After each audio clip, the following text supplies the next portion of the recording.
Radio city पर गिनी की library. Good evening जी and welcome to a brand new edition of Gini की library radio city पर। देखिए, हर हफ्ते क्या होता है कि मैं कहानी पढ़ती हूँ, एक नॉवल उठाती हूँ गिनी की लाइब्रेरी से और उसे लेकर आती हूँ और उसकी कहानी आपको सुनाती हूँ या किसी ऑथर से आपको मिलाती हूँ। इस हफ्ते भी मैंने एक किताब उठाई, ठीक है। अब let me be very Frank, इस ऑथर की जिसकी मैंने किताब इस हफ्ते उठाई उसकी और मेरी नहीं पड़ती। इन ऑथर का नाम है स्टीफन किंग। 60 साल के हो चुके हैं। स्टीफन किंग की किताबों के ऊपर मूवीज बन चुकी हैं। Basically writes books about the supernatural, about horror, ठीक है। इनकी किताबें ऐसी हैं जो मुझे सोने नहीं देती हैं। 10 साल पहले मैंने लास्ट इनकी किताब पढ़ी थी जिसका नाम था इट। मैं उसके 1 महीने तक नहीं सोई थी। जब मैं किताब पढ़ रही थी मैं मजाक नहीं कर रही होती थी, मैं रो रही होती थी। And I was like I can't, and it was so such compulsive reading कि मुझे आगे बढ़ना पड़ता था। तो मैंने इतने सालों से उनकी कोई किताब नहीं उठाई। पता नहीं क्या हुआ मुझे, इस हफ्ते मैंने उनकी किताब उठाई जिसका नाम है द आउटसाइडर, जो कि अभी रिसेंटली रिलीज हुई है। मैं आउटसाइडर पढ़ना शुरू करी। मैं स्टीफन किंग और उनके हॉरर के बारे में ऑनेस्टली भूल गई थी। आउटसाइडर पढ़नी शुरू करी, किताब के अंदर बिल्कुल इनग्रॉस हो गई। By like the 25th page I was in the story and I am thinking ये कैसे हो सकता है, और मेरे फेवरेट कैरेक्टर्स डिसाइड हो जाते हैं एवरीथिंग, और स्टोरी आगे बढ़ती रहती है। और जब स्टोरी आगे बढ़ती है और आपके कैरेक्टर्स क्लियर हो जाते हैं, आपको पता चलता है कि आधी बुक के बाद कि अब कुछ सुपरनैचुरल हो रहा है, और ये धीरे धीरे सुपरनैचुरल आता है और भूत आते हैं, ठीक है। मैं आपको सच बता रही हूँ, कसम से मैंने किताब पूरी नहीं पढ़ी। मैं 3/4 किताब के बाद नहीं पढ़ पाई, मुझे नींद नहीं आई है, मैं 3 रातों से नहीं सोई हूँ। इसमें एक सुपरनैचुरल पावर है जो अपनी 3 उंगलियों का इस्तेमाल करता है गर्दन पे हाथ फहराने के लिए। मुझे जेन्युइनली लगता रहता है पूरे दिन कि मेरी गर्दन पे कोई हाथ फहरा रहा है। तो आज शो की शुरुआत में मैं बोल रही हूँ ऑलरेडी पूरी किताब नहीं पढ़ी है, पर किताब की कहानी जरूर सुनाऊंगी, और आशा करती हूँ कि आप में से कोई एक इंसान इस किताब को पढ़ेगा और वापस मुझे इसका एंड सुना देगा। I really want to know but I don't have the guts to read on. मेरा नाम गिनी। इसी कन्फेशन के साथ आज शुरू करते हैं गिनी की लाइब्रेरी, जिसमें हम बात करेंगे स्टीफन किंग की किताब आउटसाइडर की। अब मैं आपको बताती हूँ कहानी जिस किताब की मैं बात कर रही हूँ। इसका नाम है द आउटसाइडर, लिखी है स्टीफन किंग ने, और आज डिस्कस करेंगे रेडियो सिटी में गिनी की लाइब्रेरी में। किताब शुरू होती है फ्रॉम अ मर्डर सीन। एक छोटा सा बच्चा है 8 साल का, उसका मर्डर कर दिया गया है। उसका सिर्फ मर्डर नहीं किया गया, you realize that there is a man जिसको बच्चों के साथ सेक्स करना अच्छा लगता है। उसने उस बच्चे को बहुत बुरी तरह से काटा हुआ है, उसके बॉडी के कुछ पार्ट्स मिसिंग हैं। It's a very gruesome murder, very gruesome murder, ठीक है। खून आसपास है एंड पुलिस तहकीकात कर रही है। अब तहकीकात करते करते वो बहुत सारे लोगों से मिलती है जो उस आसपास जगह पे थे, और सब लोग एक ही इंसान का नाम लेते हैं कि हमें पता है कि किसने मर्डर करा है। इसका नाम है टेरी। टेरी कौन है? उस छोटे से शहर में एक फुटबॉल टीम होती है। टेरी उस फुटबॉल टीम को कोच करते हैं, सबके फेवरेट होते हैं। पर उस दिन, जिस दिन इस बच्चे का मर्डर हुआ है, बहुत सारे लोगों ने टाउन में टेरी को देखा और उसकी शर्ट पे बहुत सारा खून लगा हुआ था, उसकी गाड़ी के पास बहुत सारा खून मिला था, एंड ऑल ऑफ दैट। अब पुलिस को कन्विक्शन हो जाता है कि भाई ये तो टेरी है जिसने मारा है। और जो पुलिस ऑफिसर इंचार्ज होता है उसे और भी गुस्सा आता है, क्योंकि टेरी ने उसी के बेटे को कोच करा होता है कुछ साल पहले। एंड ही इज लाइक, अगर वो उस बच्चे के साथ ये कर सकता तो उसने मेरे बेटे के साथ भी कुछ ट्राई किया होगा। तो इसमें पर्सनल वेंजेंस भी घुस जाती है। अब क्या होता है कि जब पुलिस के पास कोई सुराग लगता है या कुछ ऐसा होता है तो उनको जनरली एक अरेस्ट वारंट बनाया होता है। हम सबने इतना तो क्राइम इंडिया और क्राइम पेट्रोल देखा हुआ है कि हमें पता होता है। परंतु इस केस में because the officers are so convinced कि इट इज टेरी और सब लोगों ने उसका नाम लिया है, तो वो जाते हैं जहां पर एक्चुअली उस टाउन की गेम चल रही होती है, और फुटबॉल फील्ड से जो टाउन का हेड कोच है टेरी, उसको अरेस्ट करके लाते हैं। अब उसे ये भी नहीं पूछते कि तुमने किया या नहीं करा, सबके सामने अरेस्ट करके ला रहे हैं। उसकी फैमिली रो रही है, वो रो रहा है। There's just no logical sense to it, और आपका दिल टूट रहा है क्योंकि आपको लग रहा है अभी सही टेरी थोड़ी हो सकता है यार, सब लोग इसको इतना अच्छा समझते हैं। एनीवे, उसे जेल में ले जाते हैं और उसे बंद कर देते हैं। जेल में ले जाते ही ऑफिसर उसे कहता है कि तूने ऐसा क्यों किया? तो he looks at the officer and says कि मैंने ऐसा नहीं करा, कसम से मैंने ऐसा नहीं करा। एंड ऑफिसर को कहीं ना कहीं ऐसा लग रहा है कि क्या हमने बहुत जल्दीबाजी तो नहीं कर दी इसको अरेस्ट करने में, पर वो कहते कि मैंने नहीं करा।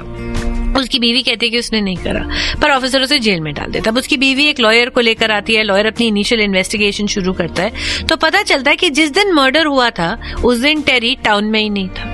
तो पुलिस स्टेशन जाता और कहते तुमने मेरे क्लाइंट को कैसे गिरफ्तार किया है, वो था ही नहीं। तो पुलिस कहती है कि हमारे पास प्रूफ है कि भैया ये था, और इसके हमने फिंगरप्रिंट्स लिए हैं, और इसके फिंगरप्रिंट्स और जो उस बच्चे के पास फिंगरप्रिंट्स मिले हैं वो बिल्कुल मैच करते हैं। ऑल्सो इसकी शर्ट पे खून लगा था। There are eyewitnesses who have seen him just at the spot of the murder. अब कंफ्यूजन शुरू हो जाता है, क्योंकि जब लॉयर कहता है कि वो आउट ऑफ टाउन था, तो एक्चुअली टेरी एक बंच ऑफ टीचर्स के साथ एक इवेंट अटेंड करने गए थे। उस इवेंट की कवरेज है पुलिस के पास, उस इवेंट की कवरेज एक टेलीविजन शो ने लाइव ब्रॉडकास्ट करी है, जहां पर टेरी वहीं पर बैठा हुआ है।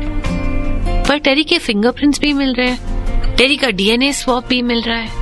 ऐसा कैसे हो सकता है कि एक आदमी जो दूसरे टाउन में था, उसने इस टाउन में मर्डर करा, क्योंकि आई विटनेसेस हैं, सब कुछ मिल रहा है, फिंगरप्रिंट्स कैसे मिल सकते हैं?